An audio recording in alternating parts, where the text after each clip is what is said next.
How are you all doing? I hope you're having a wonderful, wonderful reading year. Today I am here to discuss Homegoing by Yaa Gyasi. So my understanding is this is her debut novel.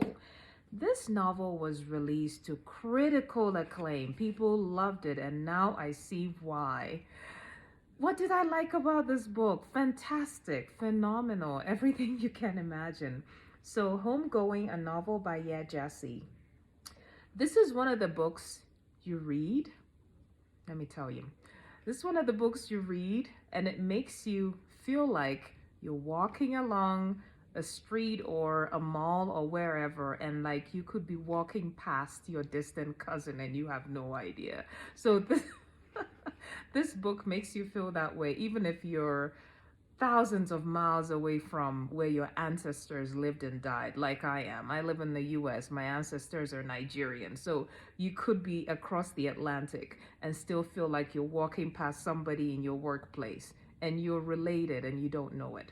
So let me tell you about this book. This book is all about our human interconnectedness. It's quite amazing. So, two sisters who never meet, who don't know about each other, follow quite different life paths. This is based in a pre-colonial West Africa, in the area of Ghana, which is where I believe the author's ancestry is. So these two girls don't know about each other. They're sisters, and one of them ends up becoming somebody, I don't even know if I wouldn't call it married to, but she partners with a European living off the shores of West Africa in those days when the slave trade was going on. So she becomes a partner, and she actually has a child with this man. The other sister ends up in slavery. So it's very interesting. There's a particular place where the sister who is partner with the European is standing above, on top of some castle, one of the slave castles that are still in existence, or at least the relics of them are off the coast of West Africa. And she's looking down and she can hear human voices, and she knows there are people down there. Unfortunately called human cargo. I can't even bring myself to say that. And down there is actually her sister, but she had no idea.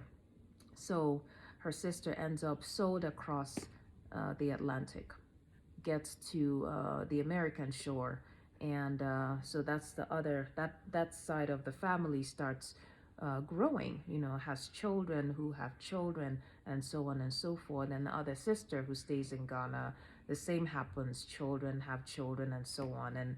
And it's quite amazing how it ends. I'm not going to spoil it for you, but it is all about the human interconnectedness, and some of the descendants, really, what they went through, what they thrived despite, was quite amazing, and how they made the best of their situation.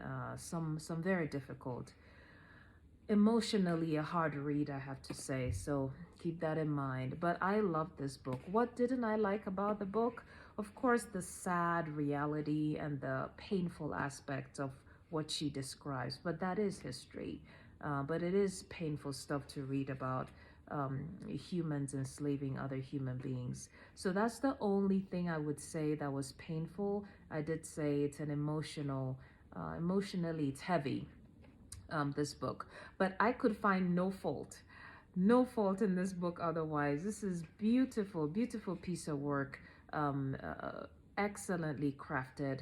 Highly recommend you look at this. I loved it. I hope you plan to read it if you haven't, and if you have, let me know what you think, and I'll talk to you again next time. Cheers.